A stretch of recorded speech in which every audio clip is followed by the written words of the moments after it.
వెట్రివేల మురుగనక్ అరోహర. ఇవాళ మీ అందరి కోసం ఒక చక్కని అల్పాహారాన్ని తయారు చేసి పెడతానండి. ఇది గతంలో చేసినటువంటిది అయితే అప్పుడు నాకు ఎడిటింగ్ అనేటటువంటి విధానం చేతకాలేదు. ఇప్పుడు అందరూ అడుగుతున్నారు అనమాట, మా కోసం ఏదైనా అల్పాహారాలు ఉంటే చేసి చూపించండి. అందుకోసం అని చెప్పి మళ్ళీ నేను ఇది పునశ్చరణ చేస్తూ ఇవాళ ఉప్పుడు పిండి తయారు చేసి చూపిస్తున్నానండి. ఇప్పుడు చూడండి, ఇది బియ్యం రవ్వ అన్నమాట. దీంతో నేను ఉప్పుడు పిండి తయారు చేసి చూపిస్తాను. చాలా బ్రహ్మాండంగా ఉంటుందండి, చాలా సులభంగా అయిపోతుంది, పెద్ద హైరాణ పడవలసిన అవసరం లేదు, చిటికలు అయిపోతుంది అనమాట. అయితే ఇప్పుడు ఇది ఎలా తయారు చేయాలి, దీనికి ఏమేమి కావాలనేటటువంటి విషయాలన్నీ కూడా మీకు సావధానంగా చెబుతాను, రండి. అయితే ఎప్పుడో నేను మీకు చెప్పుకునేటటువంటి నా ముఖ్య మనం ఏంటంటేనండి, యూట్యూబ్లో పళనిస్వామి అనేటటువంటి పేరుతోనూ, ఫేస్బుక్లో కూడా పళనిస్వామి అనేటటువంటి పేరుతోని, ఇన్స్టాగ్రామ్లో పళనిస్వామి 45 అనే సంఖ్య కలిగినటువంటి పేరుతోనూ నేను ప్రస్తుతం వీడియోస్ చేస్తున్నానండి. ఇవే నా ప్రస్తుత ఛానల్స్ అండి. నేనంటూ కొత్త ఛానల్ పెట్టుకుంటే నేను మీకు ముందుగా చెప్పిన తర్వాత మరో కొత్త ఛానల్ అనేది నేను ప్రారంభం చేస్తానండి. కింద డిస్క్రిప్షన్లో నా లింక్స్ ఇస్తాను, కాస్త గమనించకోరుతున్నానండి. ఇంక ఇక్కడ తప్ప ఇతరత్ర ఎక్కడైనా సరే నా వీడియోస్ వస్తున్నట్టయితే ఆ వీడియోస్కు నాకు ఎటువంటి సంబంధం లేదని, ఆ ఛానల్స్ కానీ ఆ ఛానల్స్ నడిపించేటటువంటి వాళ్ళతో కానీ నాకు ఎటువంటి సంబంధ బాంధవ్యాలు లేవని చెప్పి మీ అందరికీ నేను విన్నవించుకుంటున్నానండి. ఇప్పుడు ఈ ఉప్పుడు పిండి తయారు చేసుకోవడానికి కావాల్సినటువంటి ప్రధాన వస్తువు ఏంటంటే బియ్యం రవ్వ అన్నమాట. బియ్యం రవ్వ మనం ఎంతైనా తీసుకోవచ్చు, మన ఇష్టం. అయితే నేను ఈ బియ్యం రవ్వని 2.5 గ్లాసులు తీసుకున్నానండి. ఇది ఒక పావు కేజీ అండి. దీంతో నేను 2 మళ్ళీ అర గ్లాసు, మొత్తం 2.5 గ్లాసులు తీసుకున్నానండి. దీనికి పెసరపప్పు ఒక గుప్పిడి అనమాట. పెసరపప్పు, కొంచెం పచ్చి ఇంగువండి, కొంచెం జీలకర్ర, ఒక్క పచ్చిమిరపకాయ, కొంచెం అల్లం ముక్క తురిమి పెట్టుకున్నానండి, తగు ఉప్పు అండి, ఇంత కొబ్బరి తురిమి పెట్టుకున్నానండి, కాస్త కడిగి శుభ్రం చేసుకున్న కరివేపాకు, దానితో పాటు కొంచెం నెయ్యి కానీ నూనె కానీ మనం సిద్ధంగా అట్టే పెట్టుకోవాలండి. అయితే మనం బియ్యం రవ్వని ఈ గ్లాస్తో కొలుచుకుంటున్నాం కదండి. దీంతో మనం ఒక గ్లాస్ తీసుకుంటే కనుక 2 గ్లాసులు నీళ్ళు వేసుకోవాలండి. 2 గ్లాసులు తీసుకుంటే 4 గ్లాసులు వేసుకోవాలన్నమాట. మనం 2.5 గ్లాసులు తీసుకున్నాం కనుక దీంతో 5 గ్లాసులు నీళ్లు ముందు ఎసర మరిగించుకోవాలండి. మీకు నేను చూపిస్తానండి. ఇదిగోండి, 1 2 3 4 5, దాంతోపాటు కొంచెం కొసర, అంతే, ఇంత మించి అక్కర్లేదు, అంతే. ముందు ఏం చేస్తారంటే మనం పొయ్యి మీద పెట్టేసుకోవాలన్నమాట. కుంపట రాజేసాను, పొయ్యి మీద పెట్టేసుకుని కాసేపు మూత పెట్టేయాలన్నమాట. ఇప్పుడు ఇక్కడ ఎసర పెట్టుకున్నాం కదండి. ఈ ఎసర మరిగేలోగా మనం ఒకసారి ఈ రవ్వను కడిగేసుకోవాలన్నమాట అండి. ఈ రవ్వతో పాటు ఒక గుప్పిడు అనమాట, ఇంకెక్కువ అక్కర్లా, ఈ గుప్పిడు పెసరపప్పు. ఒకవేళ మీకు ఈ పెసరపప్పు వేసుకోవడం ఇష్టం లేకపోతే మనం విరమించేసుకోవచ్చు. పెసరపప్పు వేసుకుంటే భలే బ్రహ్మాండంగా ఉంటుంది. ఒకసారి మనం దీన్ని శుభ్రంగా, మనం బియ్యం కడుగుతాం కదా, అలాగే దీన్ని కడిగేసుకోవాలన్నమాట. శుభ్రంగా కడిగేసేసుకుని 2-3 సార్లు కడిగేసుకుని మనం నీళ్లు ఒడుచుకుని అట్టే పెట్టుకోవాలి. ఇలా ఒక్కసారి కలపగానే ఏమిటంటే ఒక్కసారి అలా వదిలేయండి చెప్తాను. అప్పుడు రవ్వంతా కిందకి దిగిపోతుంది అనమాట. 1 నిమిషం వదిలేటప్పటికి జాయిగా ఇందులో పోసేసుకోవడమే. చూస్తున్నారా, ఇలాగనమాట. శుభ్రం చేసి అట్టే పెట్టుకోవడం రవ్వని. మళ్ళీ కాస్త నీళ్లు పోసుకొని మళ్ళీ మనం ఇంకొకసారి కడిగేసుకోవడం. ఇలాగా 3 సార్లు కడిగేసేసుకుని అప్పుడు నీళ్లు ఓడి చేసుకుని అట్టే పెట్టుకుంది. ఇలా ఒకసారి కలిపేసేయండి. బాగా కలిపేసిన తర్వాత ఇందులో ఉండేటటువంటి మట్టి ఏమనంటే పోతుందన్నమాట. 1 నిమిషం అలా చెయ్యి అలా వదిలేసేయండి చెప్తాను. నీళ్లు తేరతాయి. మళ్ళీ కాస్త నీళ్లు ఇలాగ వంపేసేయండి. మళ్ళీ మరొక్కసారి ఇలాగా మనం ఒక 3 సార్లు కడుక్కుంటే రవ్వ శుభ్రపడిపోతుంది అన్నమాట అండి.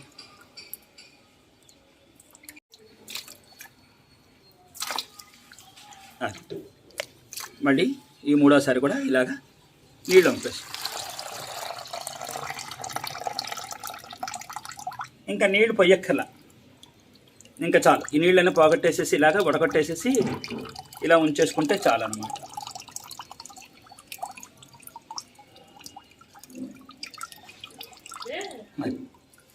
కాసేపు ఈ రవ్వ మీద మూత పెట్టేసుకుందామండి.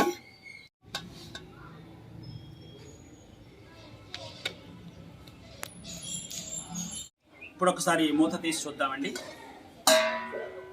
ఎసర మరగడానికి సిద్ధంగా ఉందండి. ఇప్పుడు ఈ దశలో ఉన్నప్పుడు మనం కొంచెం జీలకర్ర అండి, బాగుంటుంది, ఈ మాత్రం జీలకర్ర వేసుకుందామండి. పచ్చిదే జీలకర్ర. దానితో పాటు పచ్చి ఇంగువండి, చాలా బ్రహ్మాండంగా ఉంటుంది.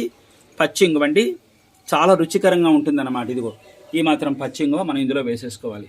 దానితో పాటు సన్నగా తరిగి ఉంచుకున్న ఈ మాత్రం అల్లం ముక్క చూడండి, ఇదిగో ఈ మాత్రం అల్లం ముక్క అండి. ఇదిగో చూస్తున్నారా, ఈ మాత్రం అల్లం ముక్కను కూడా మనం ఇందులో వేసేసుకోవాలన్నమాట. దానితో పాటు సరిపడా ఉప్పు అట్టే ఎక్కువ పట్టదండి, కొంచెమే వేసుకోవాలన్నమాట. ఈ మాత్రం ఉప్పు. దానితో పాటు కొంచెం నెయ్యి కానీ నూనె కానీ వేసుకోవాలండి. నేను నెయ్యి వేస్తున్నాను, 1 చెంచాడు నెయ్యి ఇందులో వడ్డిస్తున్నాను అన్నమాట. వేస్తున్నాను. అలాగే పచ్చిమిరపకాయ అండి ఒకటి, ఇంకెక్కువ వేయొద్దండి, ఎందుకంటే కారం ఎక్కువైపోతుంది అనమాట. అందుకని ఒకే 1 పచ్చిమిరపకాయ ఇందులో మనం తుంపి వేసుకోవాలన్నమాట. ఇదిగోండి, ఈ విధంగా పచ్చిమిరపకాయని కూడా ముక్కలు చేసి అట్టే పెట్టుకున్నానండి. ఇప్పుడు వీటిని ఇందులో వేసేస్తున్నాను అనమాట. దాంతోపాటు పచ్చి కొబ్బరి అండి, మీకు ఇష్టమైతే వేసుకోండి, లేకపోతే లేదు. పచ్చి కొబ్బరి వేసుకుంటే కనుక చాలా బ్రహ్మాండంగా ఉంటుందన్నమాట. ఇదిగో పచ్చి కొబ్బరి తురుముకు నట్టే పెట్టుకున్నాను. ఇదిగో ఈ మాత్రం అన్నమాట పచ్చి కొబ్బరి. ఇప్పుడు ఒక్కసారి మనం దీన్ని గరిటతో కలిగి పెట్టేసుకుందామండి. ఇలా కలిగి పెట్టేసేసుకుని మళ్ళీ ఇది పొంగు వచ్చేంత వరకు కూడా మూత పెట్టేసి నట్టే పెట్టుకుందామండి. పచ్చిమిరపకాయ కూడా అండి 1 చాలండి, ఇంకెక్కువ కారం ఉండకూడదు అనమాట. మరీ కారంగా ఉంటే చూస్తాను తింటాం బాగోదు. కమ్మగా ఉండాలన్నమాట. ఉప్పుడు పిండి ఎప్పుడు కమ్మగానే ఉండాలన్నమాట. అలాగే మీరు ఏం చేస్తారంటే మళ్ళీ ఒకసారి మూత పెట్టేద్దామండి. ఇప్పుడు ఇలా చూడండి, మీరు ఇది ప్రసాదంగా తయారు చేసుకుంటున్నారనుకోండి, ఇంకా ఉప్పు రుచి చూడకండి. మీరు మామూలుగా అల్పాహారంగా తయారు చేసుకుంటున్నారనుకోండి, ఇప్పుడు ఈ దశలో ఒకసారి ఉప్పు రుచి చూడండి. ఉప్పు తక్కువైంది అనిపిస్తే కనుక ఉప్పు కలుపుకోండి. నేను వేసినటువంటి ఉప్పు సమానంగా ఉందండి, సరిపోతుంది. ఒక్కసారి దీని వాతావరణం చూద్దామండి. చక్కగా మరుగుతుందండి, చూస్తున్నారా? ఇప్పుడు మనం ఈ కడిగి శుభ్రంగా ఉంచుకున్న ఈ రవ్వ ఇందులో వేసేయాలన్నమాట. ఇలాగా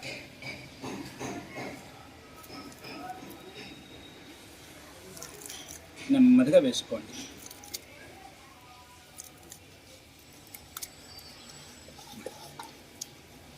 ఇలా వేసేసుకుని ఒక్కసారి మనం ఈ గరిడితో కలిపేసుకోవాలన్నమాట. నెమ్మదిగా కలిపేసుకుని పొయ్యిని మాత్రం చాలా నిదానంగా పెట్టుకోవాలి ఇప్పుడు. ఎందుకంటే రవ్వ బాగా ఉడకాలి కదండి, మరి లేదా పలుకులా ఉంటుందన్నమాట. పెద్ద మంట మీరు పెట్టుకోవద్దండి, తక్కువ మంట మీరు పెట్టుకోవాలి. ఇప్పుడు మనం మూత పెట్టేసుకుందామండి 10 నిమిషాల పాటు. సన్నపు సెగన పొయ్యి కూడానండి నిదానంగా ఉండాలి, ఎక్కువ మంట మీద ఉండకూడదు. చూడండి ఎంత తక్కువగా పెట్టుకున్నానో, ఇదన్నమాట. మీరు కూడా అలాగే సన్నపు సెగన చేసుకోవాలన్నమాట. మొత్తం అంతా సన్నపు సెగ మీదే ఉడుకు పట్టేయాలండి. అర్థమవుతున్న విషయం అది. సన్నపు సెగ మీద ఇదంతా ఉడుకు పట్టేయాలన్నమాట. అప్పుడు బాగా వస్తుంది, చక్కగా ఉడుకుతుంది. మళ్ళీ పలుకులో ఉంటుంది. ఇలాగా మనం ఈ కరివేపాకును కూడా శుభ్రంగా మనం మట్టి లేకుండా కడిగేసుకుని సిద్ధంగా అట్టే పెట్టుకుందామండి.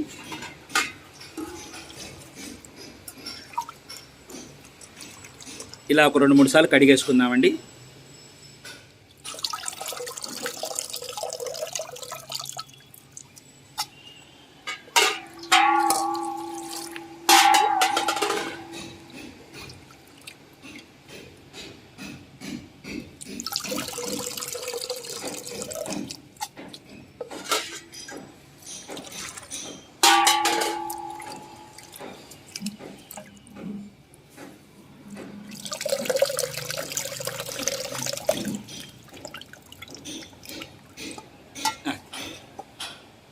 ఒక్కసారి ఈ రవ్వను ఒకసారి కలుపుకుందామండి.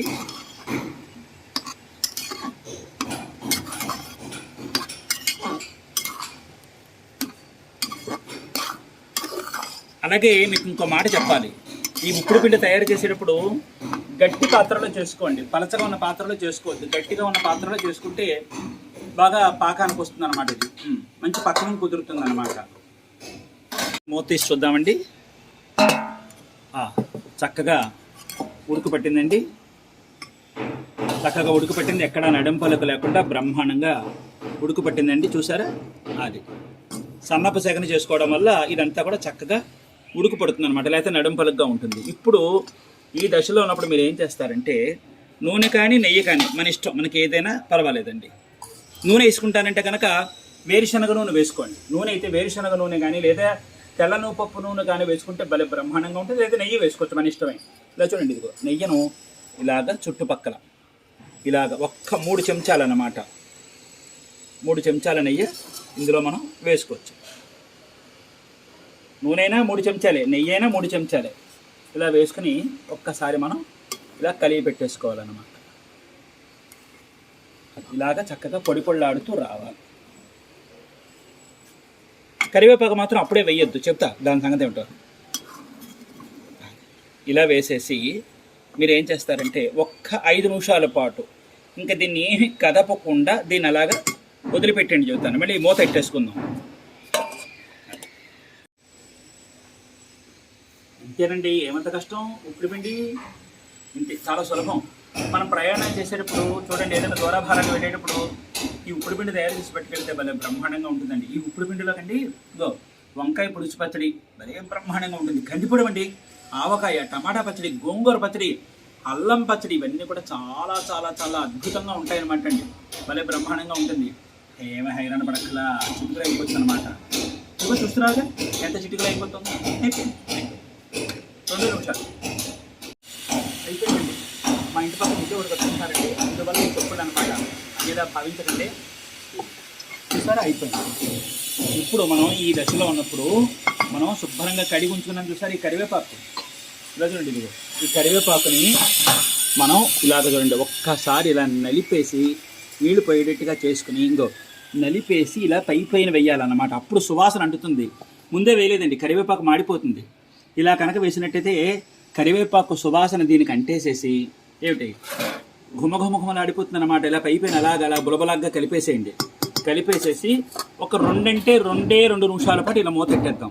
ఏంటి అంటే ఇప్పుడు ఇదే ఉప్పుడు పిండి అండి, మనం పళ్ళల్లో చల్లారపరిచేసుకున్నాం అనుకోండి, పొడి పొడి అడుతూ వచ్చేస్తుంది అనమాట. మనం ఏదైనా డబ్బాలో పెట్టుకుని పట్టుకెళ్ళిపోతే చక్కగా పొడి పొడి అడుతూ చాలా బ్రహ్మాండంగా ఉంటుంది. అందులో కందిపొడం కలుపుకున్నారనుకోండి చాలా అద్భుతంగా ఉంటుందన్నమాట. అందులో మనం వేసినటువంటి ఇంగువ, కొబ్బరి, కరివేపాకు, ఒకే ఒక్క పచ్చిమిరపకాయ, ఈ నల్ల ముక్కలు వేసాం కదండి, మంచి ఘుమఘుమఘుమలాడిపోతూ ఉంటుంది అనమాట. కమ్మగా ఉంటుంది.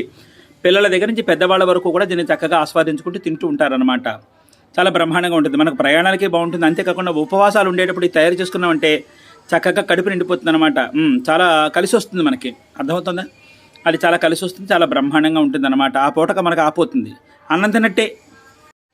అయిపోయిందండి, చక్కగా పక్కవానికి వచ్చేసింది. అయిపోయింది, బాగా తయారైపోయింది అనమాట. ఇప్పుడు మనం ఈ పాత్రలైనా ఉంచుకోవచ్చు, లేదా మనం దీన్ని వేరే పాత్రలోకైనా తోడుకోవచ్చు అనమాట. ఇందాక మీకు నేను చెప్పినట్టుగా మనం దీన్ని ఒక గోంగూర పచ్చడి లేదా మరొకటి ఏదైనా వేసుకుని చక్కగా మనం ఈ పచ్చడిని వేసుకున్న తర్వాత మనం కాస్త ఉప్పుడు పిండిని ఇగో ఈ విధంగా వేసుకుని తింటుంటే భలే ఉంటుందండి. కరివేపాకు చూసారా ఎంత చక్కగా పచ్చగా కనిపిస్తుందో. ఇంతే, చూసారా ఎంత బ్రహ్మాండంగా ఉందో చూసారండి. భలే బ్రహ్మాండంగా ఉంటుంది. ఉప్పుడు పిండి తినడం, ఈ పచ్చడిని నంచుకోవడం చాలా అద్భుతంగా ఉంటుందన్నమాట. ఇంక ఇప్పుడు ఈ పాత్ర తీసేస్తున్నానండి. అయిపోయి చూస్తున్నారా ఎంత చక్కగా ఇది కుదిరిందో చూస్తున్నారండి. ఇదన్నమాట, ఇది ఉప్పుడు పిండి. ఇప్పుడు దీన్ని మనం మూత పెట్టేసుకున్నాం. ఇప్పుడు చూడండి ఇంతే, ఇంకెంత మించి హైరాణ పడవలసిన అవసరం లేదు. చాలా సులభంగా అయిపోయింది. ఇవాళ నేను తయారు చేసినటువంటి ఉప్పుడు పిండిని మీరు తయారు చేసుకుని మీ చక్కని అనుభూతిని నాకు చెప్పండి. నేను చాలా చాలా ఆనందిస్తానండి. చాలా కమ్మగా ఉంటుంది, ఎక్కువ కారం ఉండదు, చాలా బ్రహ్మాండంగా ఉంటుంది. ఈ పట్టు మీరు ఈ విధంగా తయారు చేసుకున్నాక మీరు చక్కని అనుభూతి నాకు చెప్పండి. నేను చాలా చాలా ఆనందిస్తానండి. ఇవాళ నేను తయారు చేసినటువంటి ఉప్పుడు పిండి అనేటటువంటి ఒక వంటకం మీకు నచ్చినట్టయితే లైక్ చేయండి, షేర్ చేయండి, సబ్స్క్రైబ్ చేయండి, పక్కన ఉన్న గంట పిల్ల కొట్టండి. మళ్ళీ మరొక మంచి సాంప్రదాయబద్ధమైన వంటకంతో ముందుకు వచ్చి కలుస్తానండి.